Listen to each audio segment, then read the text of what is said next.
नमस्कार दोस्तों, AMB live में आपका स्वागत है। आप देख रहे हैं एएमबी लाइव भानुप्रकाश शर्मा के साथ। हरित प्रदेश दुग्ध उत्पादक कंपनी का डॉक्टर संजीव कुमार बालियान, माननीय राज्य मंत्री मत्स्य पालन, पशुपालन और डेयरी मंत्रालय, भारत सरकार के द्वारा सुभारती यूनिवर्सिटी मेरठ में दिनांक 22 मई 2022 को उद्घाटन समारोह का आयोजन किया गया, जिसमें दूर दूर से किसान भाई पहुंचे। बने रहिए एएमबी लाइव के साथ और देखते रहिए पूरी खबर विस्तार से। देखिए, पश्चिम उत्तर प्रदेश में, क्या पूरे उत्तर प्रदेश में पराग की डेथ हो चुकी है, आप ये कह सकते हैं। एक नई कोऑपरेटिव संस्था ने जन्म लिया जिसका नाम हरित प्रदेश है, जो मेरे दिल के बहुत करीब है ना। और मुझे उम्मीद है कि मेरा सपना है, अभी 7 जिलों की है शुरुआत है, हम पूरे पश्चिम उत्तर प्रदेश को काफी आगे चल के सगौर करने का प्रयास करें। और मेरा सपना ये है कि अमूल की तरह एक बड़ा कोऑपरेटिव जिसके मालिक किसान हो, जो किसानों के इसमें किसानों के लिए काम करे, एक ऐसी संस्था बनाने का एक शुरुआत है। आपके वो इसलिए लगा अच्छा का वाले अपने आप को हमेशा हरित प्रदेश भी उसके साथ जोड़ते हैं, इसलिए नाम अच्छा लगा। देखिए, हम तो पहले से करते हैं, बाकी देखते हैं क्या होता है भविष्य। देखिए, ये तो यही पहले से यहाँ हर व्यक्ति का एक सपना है पश्चिम उत्तर प्रदेश वाले का। तो मंत्री जी, माना जाए कि हरित प्रदेश की एक शुरुआत है ये जी, माना जाए कि हरित प्रदेश की एक शुरुआत है। नहीं, अभी तो कोऑपरेटिव की शुरुआत है, अभी तो यहीं तक रही है सिर्फ। आजकल ज्ञान व्यापी का मसला चल रहा है और तरह तरह की बयानबाजियां आ रही हैं। अखिलेश यादव ने कहा कि किसी भी पीपल के पेड़ के नीचे पत्थर रख दीजिए, लाल कपड़ा रख दीजिए तो मंदिर बन जाता है। तो क्या कहेंगे ऐसे बयानों को लेकर के, किस तरह से आस्था पर चोट पहुँचती है? देखिए, आस्था पर तो चोट पहुंचेगी, आपकी पहुंचेगी, मेरी पहुंचेगी। वोट के लालच में कितना गिरेंगे वो तो देखें। जहाँ तक ज्ञान व्यापी का मामला, वो कोर्ट का फैसला जो होगा उसके बाद देखा जाएगा। उसमें उससे पहले वाद विवाद आपस में करना उचित नहीं। राहुल गांधी का बयान आया है कि केरोसिन उस पर है एक चिंगारी की। उन्होंने कहा है लंदन में कि पूरे देश में केरोसिन छेड़ दिया गया है। एक चिंगारी बस। वो देश में रहते कहाँ है जो उन्हें पता केरोसिन में? वो देश विदेश में रहते हैं या दिल्ली के ल्यूटिन जोन में, तो उन्हें केरोसिन की स्मेल कहाँ से आ गई? चलिए,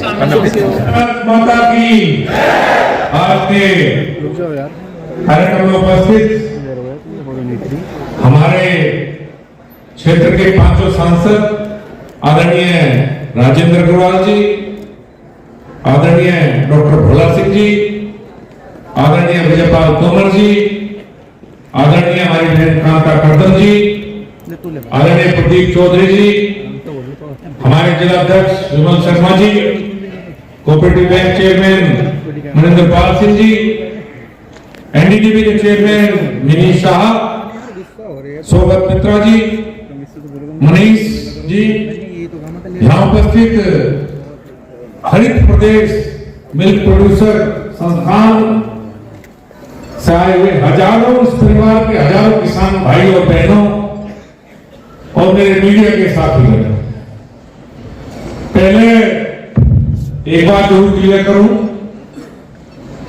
एक तो नाम बहुत बढ़िया है, हरित प्रदेश। मुझे उम्मीद है कि भविष्य में नाम दूसरी वजह से भी चमकेगा, कभी न कभी तो हरित प्रदेश हमें मिलेगा। ये शुरुआत है। और दूसरी बात, मैं अपनी मीडिया के साथ जो कि उससे कहना चाहता हूं कि कंपनी नहीं है, कई बार कंफ्यूजन हो जाता है। हरित प्रदेश मिल्क प्रोड्यूसर कंपनी ये कोई कंपनी नहीं है, ये किसानों की संस्था है जो यहाँ बैठे हुए हैं। इसके मालिक ये किसान हैं जो यहाँ सब बैठे हैं, 4-5 हजार, और ये शुरुआत है। आज 5,000 है तो भविष्य में 5 लाख होंगे। इसके मालिक ये सब है। इस कंपनी शब्द तो पता नहीं, मैं कई बार कहता हूँ अपने मंत्रालय में कि कंपनी शब्द अच्छा नहीं लगता, इससे कुछ और महसूस होता है। तो कंपनी नहीं है, कोऑपरेटिव कहेंगे। एक कोऑपरेटिव संस्था है। नहीं, हमारे उत्तर प्रदेश में एक जो दूर से जुड़े हुए किसान भाइयों की एक संस्था है पराग, ये पूरे उत्तर प्रदेश की कोऑपरेटिव थी। तो इन्हें की करप्शन की वजह से और मिसमैनेजमेंट की वजह से पराग एक तरफ से समाप्ति की ओर है। तो जब पराग समाप्त होगी तो क्या होगा? इसीलिए हरित प्रदेश मिल्क प्रोड्यूसर कंपनी के विचार को जन्म दिया। आज ये पूरे उत्तर प्रदेश में 4 मिल्क प्रोड्यूसर कंपनी एनडीडीबी के द्वारा बनाई जा रही है। एक बनारस और उसके आसपास के 6 जिले, 7 जिले, एक अमेठी रायबरेली और उसके आसपास के 4-5 जिले, एक बुंदेलखंड में और चौथी सहारनपुर, मुजफ्फरनगर, शामली, मेरठ, बिजनौर, हापुड़ और बुलंदशहर, इन 7 जनपदों को लेकर हरित प्रदेश मिल्क प्रोड्यूसर कंपनी की स्थापना की आज शुरुआत। मैं 2 बातें पहले अपने मंत्रालय की जरूर आपके सामने रखूं, जिस मंत्रालय से मैं हूं, उसके बाद इस बारे में बात करेंगे।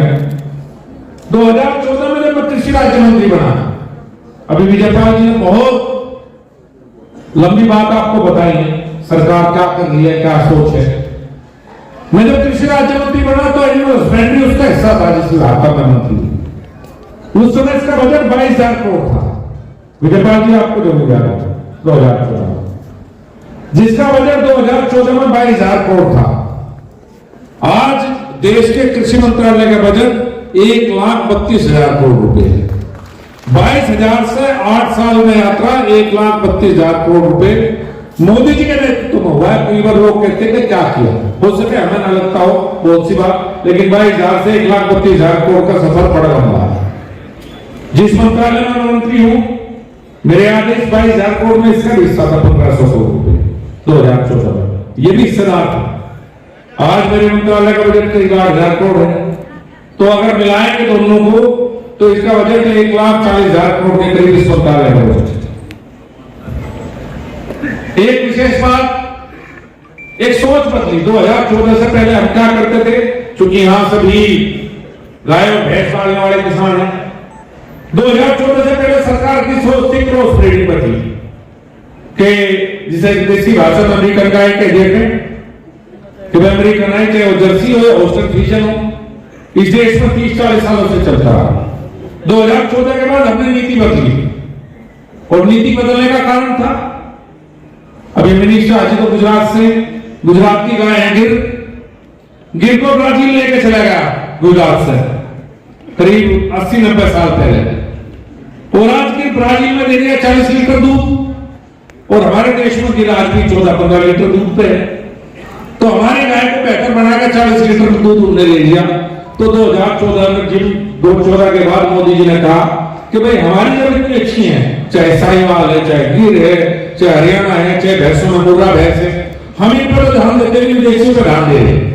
तो 2014 के बाद सरकार का फोकस जो हमारी इंडिजिनस ब्रीड है उनकी तरफ गया, और आज हमारा प्रयास ये है कि हम इन्हें बढ़ावा दें और इसे दूध का प्रोडक्शन कहीं ना कहीं बढ़े। आज भी एक समस्या हम कह देते हैं कि देश सबसे बड़ा, दुनिया में सबसे बड़े मिल्क प्रोड्यूसर देश है, लेकिन हमारी जो प्रोडक्टिविटी है या जो जानवर दूध देते हैं वो भी कम है। उसका एक बहुत बड़ा कारण है कि आर्टिफिशियल इंसेमिनेशन पूरी तरह से ना होना और अच्छे सीमन ना मिलना, ये बहुत बड़ी समस्या है।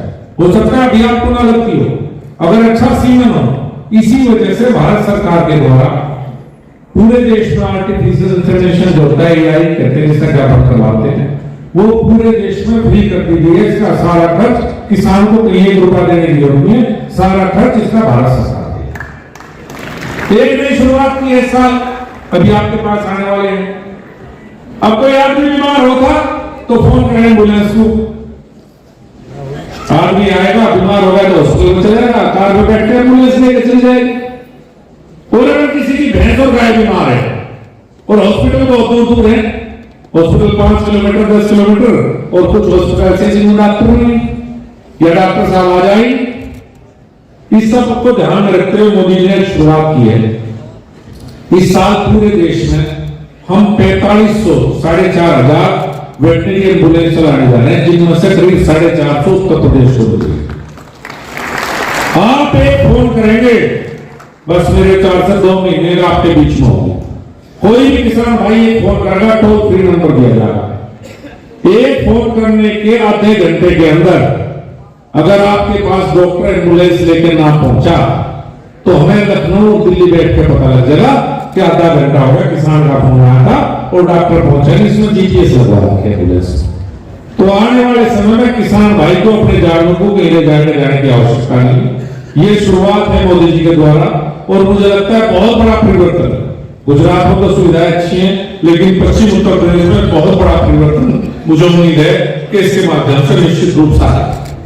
अब मैं बात करूं, पहले इस विभाग का बजट में बताया 1500 करोड़ था, आज 13,500 करोड़ की तो एक योजना है एफएमडी मुहपका रोग की जो बीमारी है, उससे केंद्र सरकार ने 100% फ्री किसान को वैक्सीनेशन जो दी है 13,500 करोड़ रुपए की एक स्कीम है मंत्रालय में, मोदी जी के बाद 13,500 हो सके हमें छोटी लगे आया डॉक्टर इंजेक्शन लगा गया, लेकिन इस देश से एफएमडी को समाप्त करने की स्कीम या और वैक्सीनेशन है जितने सारे के सारे आज भारत सरकार के द्वारा किसान को बिल्कुल फ्री ऑफ कॉस्ट करवाया जा रहा है। अब मैं बात करूं इसकी विचार कैसा है, हरित प्रदेश जो या कोऑपरेटिव है दूध की, इसका विचार कैसा है। मैं डॉक्टर भोला सिंह और तीन सांसद सतीश गौतम जी एक बार अमूल की स्टडी करने के लिए मैं गुजरात गया कई बार, तो गुजरात में मैंने अमूल का जब देखा सिस्टम, एक जनपद है बनासकांठा गुजरात में जिला, अमूल अपने आप में कुछ नहीं है, अमूल हर जिले में एक कोऑपरेटिव है, उसका एक संस्था है अमूल मार्केटिंग करती है, हर जिले की अपनी कोऑपरेटिव है। तो एक जिले की कोऑपरेटिव है बनास डेयरी बोलते हैं उसे बनासकांठा। मैं जब बनासकांठा 2 दिन रहेगा, एक जिले की एक कोऑपरेटिव का टर्नओवर 12,000 करोड़ रुपए, 12,000 करोड़। हर किसान कोऑपरेटिव से जुड़ा हुआ है, हर किसान के पास गाय या भैंस है जो उस कोऑपरेटिव को दूध देता है। उस सिर्फ दूध का ही काम नहीं करते वो कोऑपरेटिव, जो मेरी सोच है, आज ये मंच पे लोग बैठे जिसको इस कोऑपरेटिव को आगे बढ़ाएंगे, एनडीडीबी के बैठे और इसके अपने जो चेयरमैन है कपिल भाई हैं वो बैठे, वो भी सुने इस बात। वहां के किसान सरसों पैदा करते हैं, तो बनास डेयरी ने क्या काम किया, 500 करोड़ का सरसों का प्लांट लगा दिया तेल बनाने का, सरसों से तेल होगी घर बनेंगे। वहां का किसान आलू पैदा करता है, बनास डेयरी ने क्या काम किया, 500 करोड़ का आलू का प्रोसेसिंग का प्लांट लगा दिया, टिक्की बनाते हैं और इंग्लैंड में एक्सपोर्ट करते हैं। वहां के किसान को समस्या थी इलाज की, जो आपको भी है मुझे भी है, हमारी जो सबसे बड़ी चिंता है। तो बनास डेयरी ने बनासकांठा जिले में मेडिकल कॉलेज खोल दिया, जो उसके सदस्य हैं उनका 100% फ्री इलाज उस मेडिकल कॉलेज के माध्यम से होता है। जो भी किसान उस बनास डेयरी के मेंबर है उसका। मेरी सोच इस हरित प्रदेश कोऑपरेटिव को वहां लेकर जाने की है, कोई दूध इकट्ठा करने की जरूरत नहीं है। और ये सोच को पूरा करेंगे ये किसान जो आज 5,000 रुपया इकट्ठा हो, हम 5,000 शुरुआत कर रहे हैं। आप आज इसके 5,000 लोग इसके मालिक, कोई राजनीतिक हस्तक्षेप इसमें नहीं होगा। ये मैं डेली वाला, मैंने पहले कह दिया था मुझे बहस चाहिए, मुझे बहस करनी चाहिए, मुझे कुछ हिसाब से नहीं चाहिए, जो सबसे बेहतरीन है वो चीज। आप लोग काम ये करेंगे, नजर आप लोग रखोगे, आपके चुने हुए प्रतिनिधि नजर रखेंगे, पर सिर्फ नजर रखेंगे, हस्तक्षेप नहीं करेंगे। आप बताओगे ये कोऑपरेटिव कैसे आगे चलेगी, हमें कैसे आगे बढ़ाना। मुझे अभी मिनिस्टर जी ने टारगेट बताया कि 5 साल में 5 लाख लीटर दूध इकट्ठा करेंगे, 1 लाख किसान जोड़ेंगे, 2,000 गांव और 1,000 करोड़ का टर्नओवर 5 साल। मनीषा जी हम और आप मिलकर इससे डबल करेंगे, इतने में काम बिल्कुल नहीं चले, 5 साल में 2,000 करोड़ हो जाना चाहिए। अगर 5 साल में 1,000 करोड़ गए तो क्या फायदा हम सबका जो यहाँ बैठे हैं, गलत कह रहा हूं। लेकिन कैसे पहुंचेंगे, जब इस कोऑपरेटिव को आप अपना मानोगे। अभी हमारी जो सोच है पश्चिम उत्तर प्रदेश की, वो सोच नहीं है कि हम इसे अपनी मान लें, ये सोच हमारी आज तक नहीं है। मनिंदर पाल जी चेयरमैन बैठे कोऑपरेटिव बैंक के, अभी ये सोच हमारे किसान की नहीं आई। हमें सोच ये रखनी है कि हमारी कोऑपरेटिव है, हमें इसे बड़ा बनाना है, हमें इसे ईमानदारी में लगना है, खुद भी ईमानदार रहना है और इसे कोऑपरेटिव को चलाने वालों को भी ईमानदार रहना है। इसमें बेईमानदार नहीं आने का, इसमें कहीं चुनाव नहीं आने का, इसमें कहीं राजनीति नहीं आने की। ऐसा ना होगा थोड़े दिन में मैं बनूंगा डायरेक्टर, मैं बनूंगा वो बने लोग जो समय देना चाहते हैं, जो इसमें भागीदार चाहते हैं।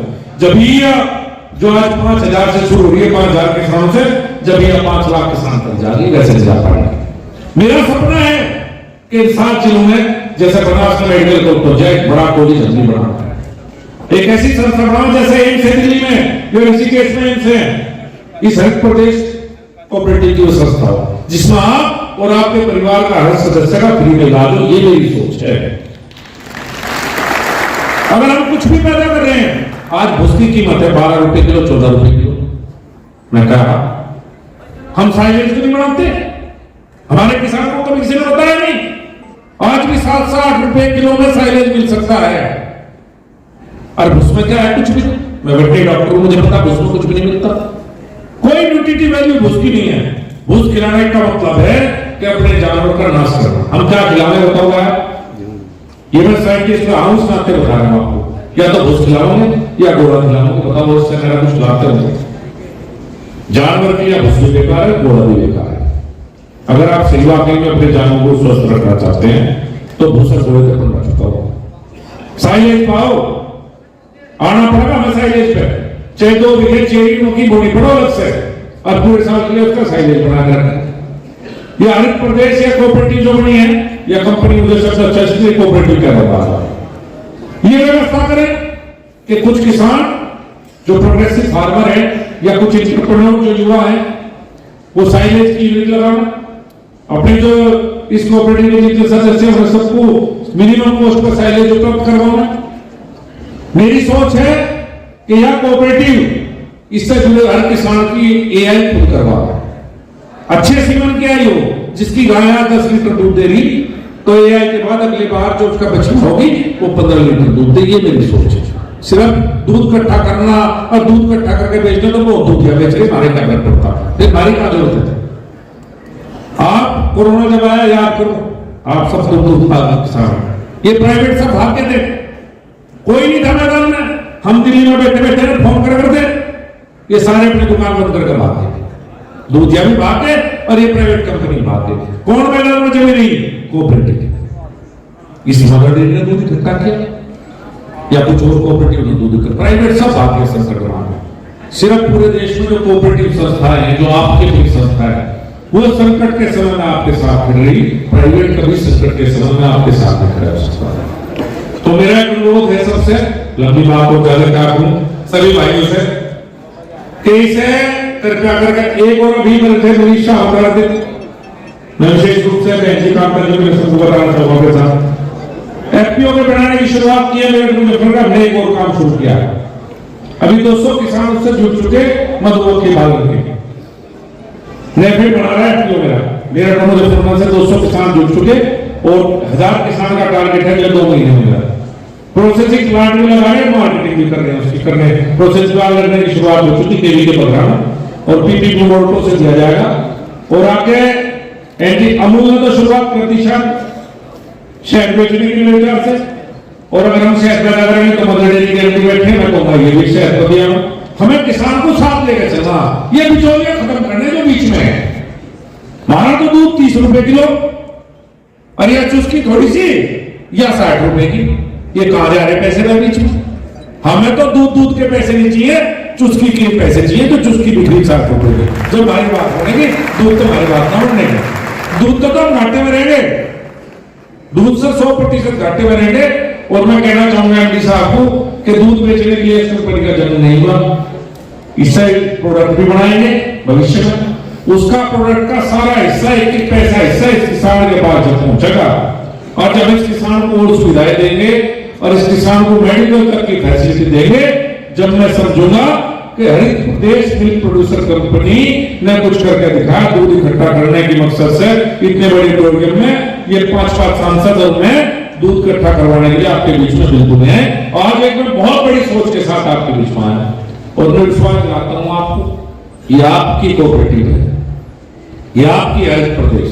जहां मेरा सहयोग चाहिएगा मैं आपके साथ खड़ा रहूंगा। मेरा सब बस एक ही सपना है कि जैसे अमूल बड़ा है, ये हरित प्रदेश मिल्क प्रोड्यूसर कंपनी इस तरह से 20 साल बाद लोग जिक्र करें, अगर अमूल गुजरात में तो उनके पश्चिम उत्तर प्रदेश में हरित प्रदेश है। इतनी बड़ी हम बढ़ के दिखावे, ये मेरा एक सपना है। और ये सपना जब पूरा होगा, जब आप सब लोगों का साथ इसमें मुझे मिलेगा, और साथ भी ईमानदारी से मिलेगा। साथ मैं ईमानदारी से साथ दूंगा आपका, बस मुझे आपका साथ ईमानदारी से चाहिए। आप सबका बहुत बहुत धन्यवाद। आप सब लोग यहाँ से विशेष रूप से मंच में मेरे जितने भाई मेरे बुलावे पे यहाँ तुरंत पहुंचे, आप सबका बहुत बहुत धन्यवाद। सभी किसान भाइयों का बहुत बहुत धन्यवाद। और एक बात बताऊं, आज पहला दिन है, मैं देख रहा था कोई दरवाजा खोल रहा है, कोई बाहर जा रहा है, कोई आपस में बात कर रहा है।